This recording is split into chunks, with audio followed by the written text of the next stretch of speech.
Students, आज हम लोग W.B.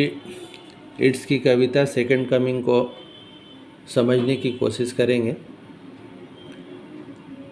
W.B. इट्स आयरलैंड के पोएट हैं और ये कविता को फर्स्ट वर्ल्ड वार के बाद लिखे हैं। उनकी ये कविता पहली बार द डायल मैगज़ीन में प्रकाशित हुई थी 1920 में और इनके कारण उनको नोबेल प्राइज़ भी मिला है। हम लोग जानते हैं कि ये जो वर्ड है सेकंड कमिंग क्रिश्चियन धर्म के मान्यताओं से जुड़ा हुआ है। सेकंड कमिंग का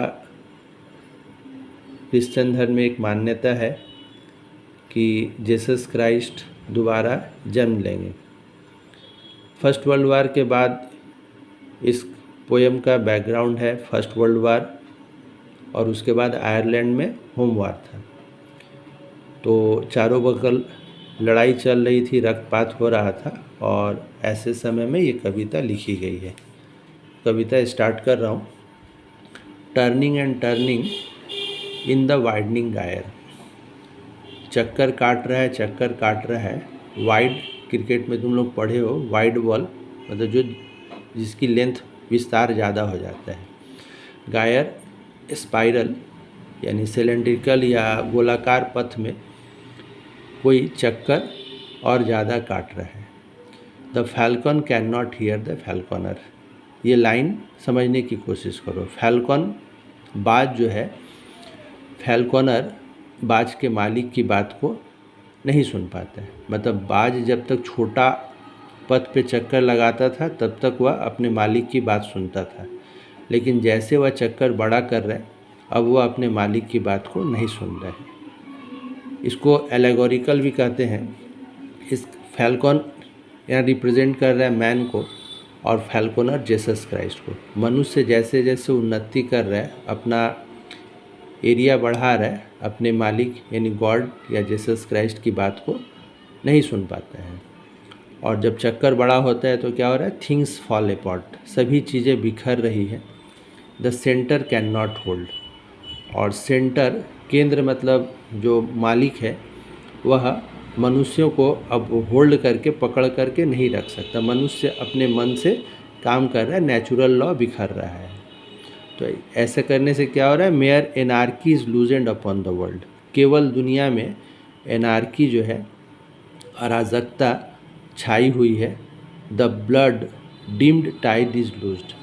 टाइड लहर, अराजकता छाने से चारों बगल रक्तपात हो रहा है, खून खराबा हो रहा है, मारपीट हो रही है। And everywhere ceremony of innocence is ड्रॉन्ड। और हर एक जगह निर्दोष लोगों का जो सेरेमनी है, समारोह है, डूब चुका है। मतलब निर्दोष लोगों में विश्वास के ये तो नीचे दिया हुआ है the best lack all conviction. और जो अच्छे लोग हैं, बुद्धिमान लोग हैं, उनमें कन्विक्शन का अभाव है। मतलब इस बात का उनमें कमी है कि वे उनके अच्छे काम को प्रोत्साहन मिलेगा। वाइल, जबकि the worst are full of passionate intensity. जो खराब लोग हैं उनमें पैशनेट, एक इंथुजियाज़म, उत्साह से भरे हुए हैं। मतलब ऐसी परिस्थिति में जो खराब लोग हैं वह उन्हें पूर्ण उत्साह है कि वे जानते हैं कि उनके कामों को मान्यता मिलेगी, जबकि अच्छे लोग जो हैं उनमें विश्वास की कमी हो गई है। Surely some revelation is at hand. ऐसी परिस्थिति में पोएट उम्मीद करता है कि कुछ रिविलेशन होगा, कोई चीज़ प्रकट होगा। Surely the second coming is at hand. और निश्चय ही सेकेंड कमिंग होने वाला है। सेकेंड कमिंग मतलब जीसस क्राइस्ट का आगमन होने वाला है। पोएट को इतना दृढ़ भरोसा है, इसलिए बोल रहा है द सेकेंड कमिंग, रिपीट किया। मतलब सेकेंड कमिंग जीसस क्राइस्ट इस पृथ्वी पर आएंगे। Hardly are those words out. जैसे ही ये शब्द निकला, when a vast image out of Spiritus Mundi. एक विशाल भास्ट इमेज, तस्वीर नज़र आती है स्पिरिचुअस मुंडी। स्पिरिचुअस मुंडी एक लैटिन वर्ड है जिसका अर्थ होता है पृथ्वी की आत्मा। तो एक विशाल पृथ्वी की आत्मा नज़र आती है। इससे पोएट के दृष्टि को थोड़ा ट्रबल, कठिनाई में पड़ता है। पोएट क्या देखता है? समवेयर, कहीं दूर पर, इन द सैंड्स, बालुओं में, ऑफ द डेजर्ट, रेगिस्तान के बालुओं में ए शेप, एक आकार नज़र आता है। किसका? लायन बॉडी, शेर के शरीर का एक आकार नज़र आता है, और इसका हेड जो है मैन का है। मतलब आदमी का पूरा फात वाला बुद्धि होगा, बदमाशी होगी, और ताकत शेर का होगा। ठीक है, तो जब ये दोनों मिल जाएगा तो पृथ्वी पर तो अराजकता छाएगी ही। एक गेज ब्लैंक, ब्लैंक मतलब खोखला, चुपचाप गेज एक टक देखता है। कैसे देखता है? पीटीलेस एज द सन। पीटी मतलब दया, मतलब दया विहीन तरीके से, जैसे कि सूरज। रेगिस्तान में जब सूरज चमकता है तो जैसे वह किसी पर दया नहीं करता है, वैसे ही ये जानवर एकदम पीटीलेस तरीके से देख रहा है। Is moving it's slow thighs, ये जानवर जो है अपने थाई को, अपने पैर को धीरे धीरे मूव कर रहा है। वाइल ऑल अबाउट इट, जबकि इसके चारों ओर रील चक्कर काटता है शैडो, छाया, of the indignant desert birds. Indignant गुस्साया हुआ रेगिस्तान का चिड़िया लोग इस जानवर के चारों ओर चक्कर काटते हैं। मतलब ये जब जानवर चलता है तो रेगिस्तान की चिड़िया लोग चारों बगल चक्कर काटते हैं।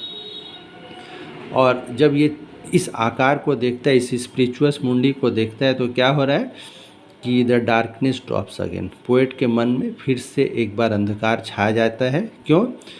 But now I know, poet अब समझ गया, the 20th centuries of stony sleep.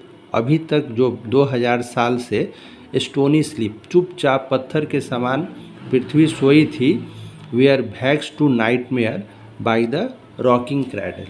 अब क्या होगा कि ये नाइटमेयर एक दुस्वप्न है।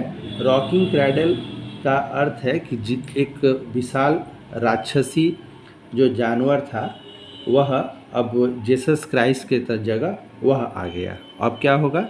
एंड वाट रफ बीस्ट, ये जानवर जो है कितना खतरनाक है। Its hour come round at last, और इसका समय, मतलब जीसस क्राइस्ट के बदले इस जानवर का अब समय आ गया। स्लाउचेज, ये जानवर जो है स्लाउचेज, वॉक करना, धीरे धीरे बढ़ना। ये जानवर जो है धीरे धीरे बढ़ रहा है टुवार्ड्स द बैथलम, बैथलम शहर की तरफ बढ़ रहा है, टू बी बॉर्न। ये जानवर जो है बैथलम शहर की तरफ बढ़ रहा है जहाँ पर इसका जन्म होगा। ये बीस्ट लाइक जो जानवर है, ये पॉसिबल, ये संभावना है कि जीसस क्राइस्ट के बदले पृथ्वी पर ऐसे जानवर का पैदाइश होगा, और ये जानवर जो है और ज़्यादा पृथ्वी पर रक्तपात करेगा, हिंसा करेगा। Thank you.